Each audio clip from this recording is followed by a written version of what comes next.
You guys asked me a lot of really great questions in the last Q&A, and today I answered as many as I could. Again, the rules are exactly the same this week. If you have any questions for me, you can go ahead and leave them down in the comments section, and next week when I do my next Q&A, I'll try to answer as many as I can. Before we start, I would really appreciate it if you guys hit the like and subscribe button, and I also wanted to ask you guys one really quick question. We're approaching 1K subscribers really quickly, and I'm super excited about that. I was wondering if you guys had any really great ideas for me to be making videos for my 1K subscribers special. I was thinking about doing 3 different things. Let me know if this is a good idea. I was planning on doing a room tour since a lot of people have been asking me about that. I was going to make a video about, my setup and how I have my room set up and everything. I was also going to be making a video about how you could start your own YouTube channel because I have a lot of really great tips that I think could help people out. And the very last thing that I was going to do was a story time. I have a lot of really funny story times from my high school days, so I would really like to share one of those with you guys. This one in particular, I'm not even going to release any details about it because it was really funny.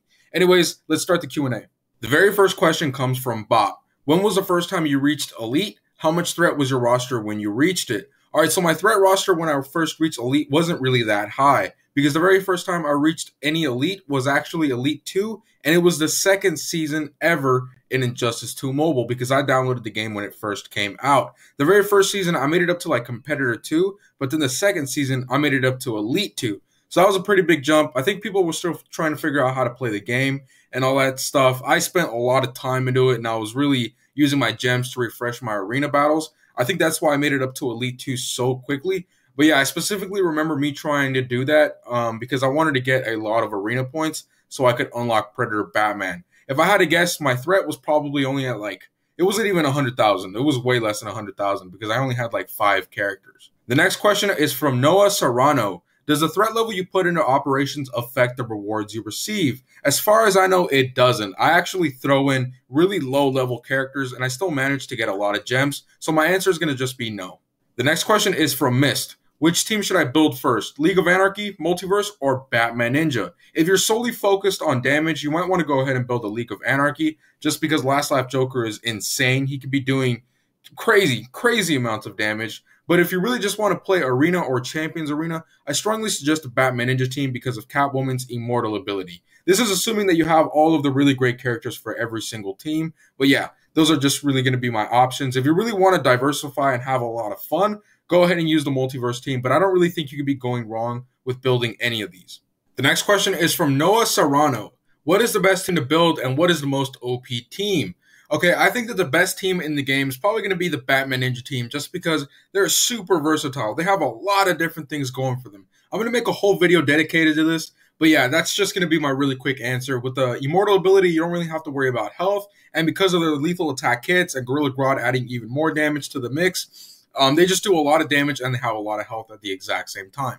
The next question is from Bestie Spams. Have you spent money on the game? If so, how much? I get this question a lot, and no, I haven't spent any money on the game, not a single dime. Almost everything that I've gotten in the game has been through grinding out and just a little bit of luck.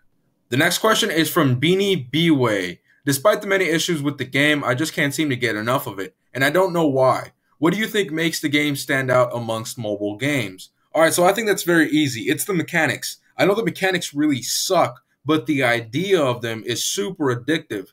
It's kind of in a weird way like playing Mortal Kombat or, Injustice 2 on the console version on your phone. It feels like you are more in control of your character, and that doesn't really seem to be the case with other games like Injustice 1 or Mortal Kombat. That's something that I really like about Injustice 2 Mobile. It's the fast pace of it because you could be, swiping back, swiping down, swiping up, swiping right. You could be doing a lot of really crazy things, and I think that's what makes the game addictive. Plus, the graphics aren't really that bad for a mobile game, and every single character has something special about them, right? How many times, if you go play Call of Duty, for example, it's great, the graphics are awesome, but every single gun, aside from their look, basically does exactly the same thing. When you move it over to superheroes, it's kind of like eye-catching. Raiden does his electricity things. Predator Batman, or regular Batman, whatever you want to, call him, does Batman stuff like throwing, batarangs and stuff like that. So I think that's what makes the game addictive. The next question is from Valentine. This might be a strange question, but who is your favorite female character, the strongest female character, and the prettiest female character? So the prettiest female character, I don't know. It's a game. They're not real. I can't really rank that. but the strongest female character is probably going to be Silver Banshee. She's just super OP. Someone I really like to compare it to is Multiverse Armored Supergirl, just because they're kind of at complete opposite ends. Well, Silver Banshee, you really have to build her up to be a damage dealer. You need to be doing a lot of steps to be doing a lot of damage. But if you really don't want to do that, you can go ahead and just use Multiverse Armored Supergirl. She still does a lot of damage, not as much as Silver Banshee, but it's kind of like a equal payoff because you don't really have to be doing a lot of work with Multiverse Armored Supergirl. And who is my favorite female character? It's probably going to have to go to Multiverse Armored Supergirl, again, just because she does decent damage, and you don't really have to do too much to make her OP. The next question is from Aries Orion. From the League Store, which shards should we buy? I have Predator Batman at 4 stars, and I was told to keep on buying his shards, but I don't have any other characters from the League Store just yet.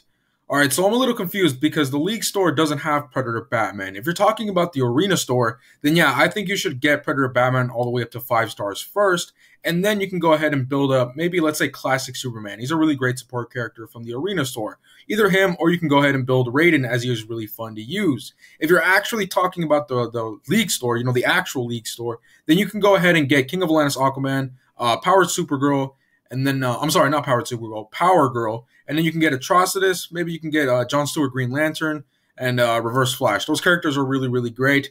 But again, I'm a little confused by this question because you don't really get Predator Batman from the League Store. So yeah, I'll just give you, suggestions for both stores. The next question is from Rumen K. How do you get Justice League Cyborg, and can Justice League Batman be used with Justice League Aquaman and Justice League The Flash? Alright, so yeah, you can be using Justice League Batman with Justice League Aquaman and Justice League The Flash. They're all part of the same team. That's why they have the Justice League, name in front of them. As to how to get Justice League Cyborg, I'm not actually too sure. This is a really bad inconsistency with the game. They just somehow, tend to forget about old characters. With this guy, I remember that he used to evade, and then I remember that they moved him to the store. He doesn't do either of those things anymore, so if anything, he's going to have to be in Arena Season, but I haven't seen him in the Arena Season either, so it's kind of hard to tell where you have to get this guy from.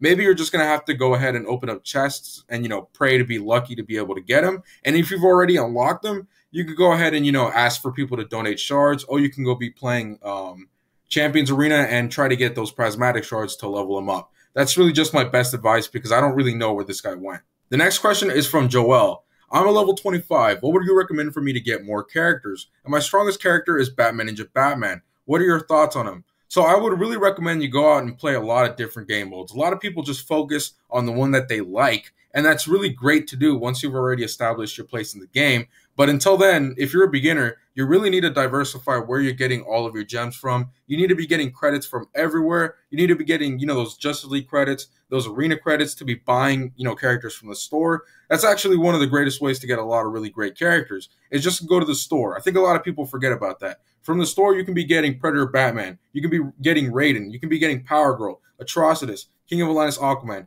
There's a lot of really great characters in the store, so that's really where I recommend you focus all of your time to. In terms of Batman Ninja Batman, what are my thoughts on him? I don't really know. I don't use this guy that much, but at first glance, he doesn't really seem that good just because, part of his passive relies on him actually taking damage. He gets a crit chance if you hit him with a crit hit, and he gets armor pierce chance if you hit him with an armor pierce hit. And I don't really like passives like that just because it just kind of sounds counterproductive. How can you be expecting me to be a tank or a damage dealer when my entire existence is to be taking hits without blocking? I don't know. I just don't really like those types of passives. The next question is from Jared Barons. I have this question for you. Did you used to play the first Injustice on your phone? Yes, I did. I actually think I still have it downloaded, and I really liked playing that game. I tried to go back, but it was a little too slow paced for me because I got used to the Injustice 2 mobile mechanics, but I had a really fun time playing the first Injustice. I dumped so many hours into that game.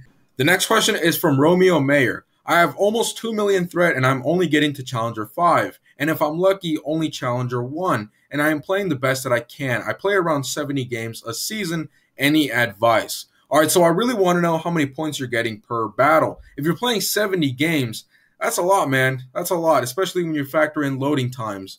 It also depends on which arena you're fighting. If you're going to be fighting an arena to get, let's say, Multiverse Green Arrow, as to compare to be getting Shazam, the Shazam arena is going to be way harder to be getting up to elites. because a lot of people really do want Shazam. So that's another thing you're going to have to take into consideration. Whenever you play, do you just play to be getting a lot of really hard characters? If so, that's probably the case. And if you're fighting teams that are low-level threat, which means you're going to be getting low-level points, you probably want to think about fighting teams that are a little bit harder. It will be a little bit riskier, but that's kind of fun, right? I mean, that's kind of the whole point of the game. You kind of want to be challenging yourself constantly. And on top of that, if you do manage to, figure out how to beat those high-level threat opponents, then you will be getting a lot more points.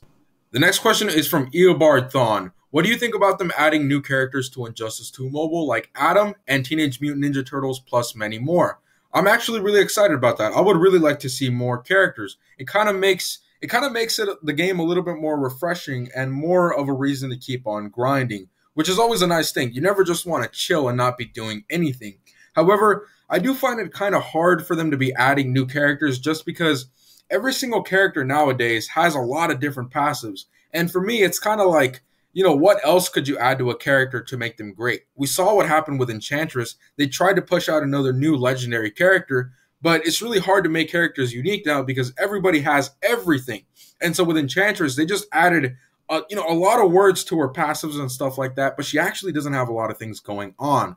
So if they were to add characters like Atom and the Teenage Mutant Ninja characters or any other characters, I don't really think they would stand out that much as the characters that are already in the game right now. The next question is from Ninja Gods. What kind of talents would you want on Flora Poison Ivy? I'm not actually sure, but I do know that Flora Poison Ivy is more of a damage dealer than anything else. So you usually want to be adding crit chance or crit damage to those kinds of characters. The next question is from Lawless. Is my White Canary a good damage dealer? Do you think she'll work in raids because of that special 3? And if possible, can you rank the heroes in the multiverse team? Thanks. That's actually not a bad idea for a video. I think I'm going to do that. In terms of White Canary, I did hear that she used to be a really great damage dealer on her special 3. I don't really know what happened to her. I think a lot of people just either got bored or she got nerfed. But from what I know currently, she is still a pretty great damage dealer because of her special 3. The next question is from Mingwall the Warmer. Is Red Hood and Reverse Flash characters worth spending credits on? So I think the only character worth spending credits on is Reverse Flash and not Red Hood. Reverse Flash can be a tank, he can be a combo builder, he can even kind of be a damage dealer. I do use him every once in a while as a damage dealer in Champions Arena or in regular arena. It really just depends on what characters I'm fighting. But for Red Hood, definitely not. The next question is from Hyvix. I'm so close to maxing out operations, but in arena, it's really hard to get higher in arena. Should I just be patient and keep doing the 25-minute operations to get gems? Yes, you should absolutely be patient for it. Don't worry, it'll come. Maybe wait 2 months' time and see the progress that you're going to be making. You're going to be really thanking yourself if you just spent a little bit of extra time doing the 25-minute operations. In terms of arena, I don't really know what to say. I'm assuming that you're trying to get the gems from operations so you can refresh your battles for arena. If so, that's actually a really smart move, and that's really going to help you out in the long run. The next question is from Reddy. Do you really think Brainiac is worth being a legendary character? I spent so many gems in versus challenges, and the first time I used him, he was one-shot by a silver Superman. Okay, so honestly, I don't really like Brainiac that much. The fact that he's a legendary character makes it a little bit worse, just because getting legendary characters is really hard, and the status of legendary characters should mean that they're legendary characters, and Brainiac just isn't. He isn't really that great. Amongst all of the legendary characters, I think he's the worst. And if you go look at anybody else's videos, they're pretty much saying the exact same thing because it's true. Brainiac just isn't really that great. If you really did spend a lot of gems in versus challenges, man, I'm sorry, man. I really hope you didn't because that was a kind of a bad investment. But if you really did and you really were excited about building Brainiac and you really do want to have fun with him, go ahead and build him, right? You can't really put a price on having fun in the game. And so if you really want to, like I said, go ahead and build him. Maybe make him a lethal attack damage dealer or something like that. It could be very interesting. The next question is from Curtis. In Injustice 2, what kind of roster threat do you need to be getting to Elite 1?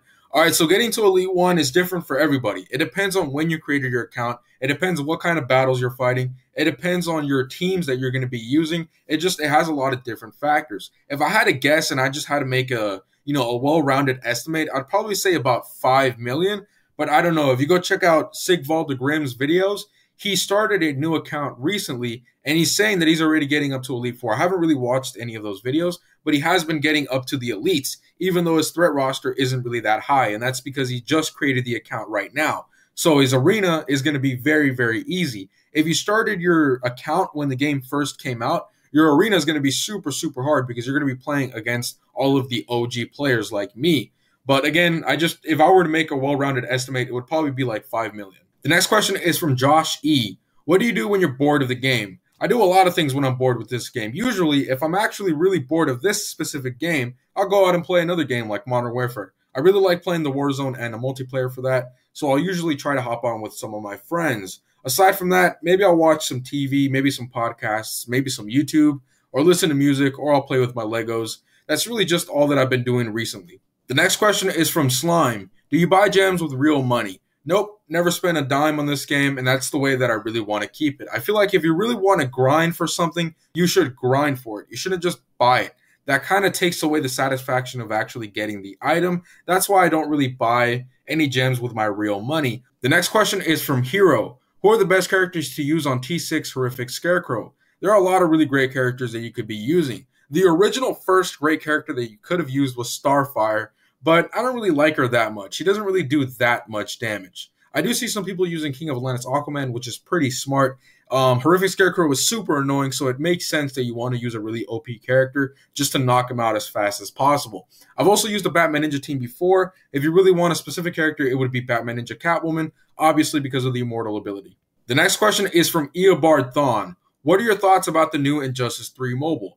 Okay, so as far as I know, and as far as Google knows, there actually isn't an Injustice 3 mobile confirmed just yet. Although I do kind of like the irony of this question, the fact that he's Eobard Thawne, the guy from the future, and he's asking me what I think about Injustice 3 Mobile. It sounds like something Eobard Thawne would say, so that was pretty funny.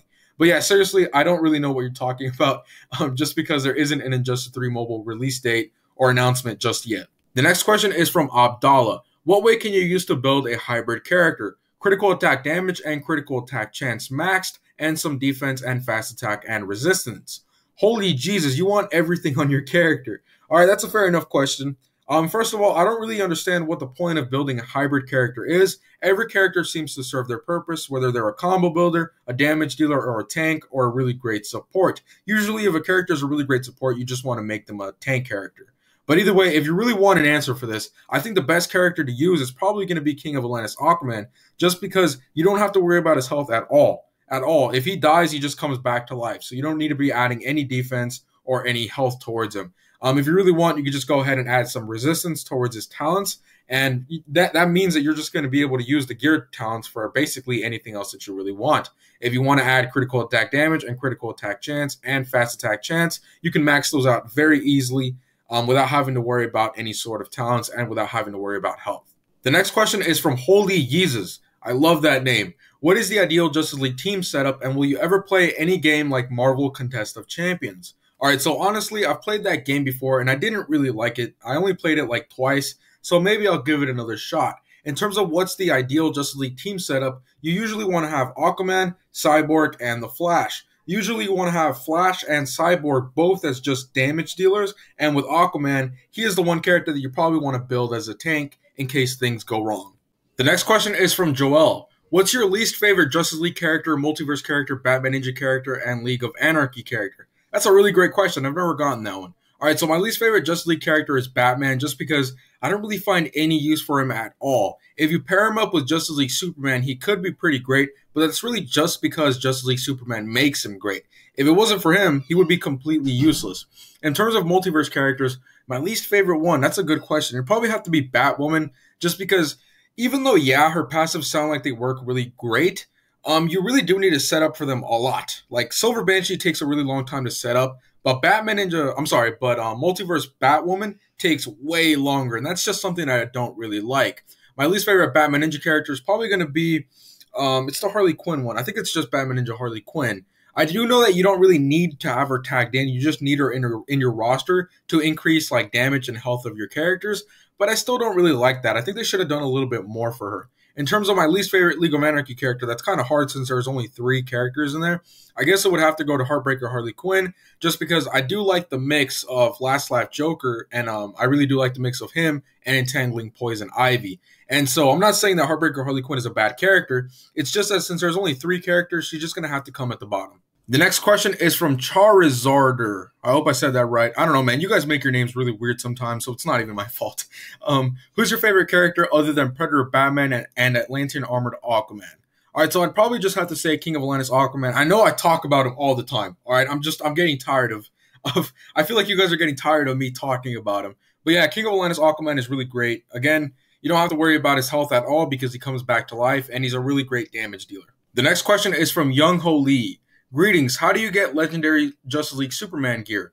That's a really great question. I think it comes with it once you unlock the character, because from what I remember, I didn't have any sort of gear for Justice League Superman before I unlocked them. Once I unlocked them, it just basically all came. The next question is from King TV. When did you start making videos and why? I first started making videos about 6 months ago, from what I can remember, but I didn't really take it seriously up until 4 months ago when I actually got my microphone, and then I started to actually edit my videos a little bit more. In terms of why I started my channel, it's a little complicated, but here's long story short. So a while back, I was watching a lot, and I mean a lot of videos about the stock market, and I was thinking about putting a lot more money in the stock market, and so I wanted to make a little bit more money.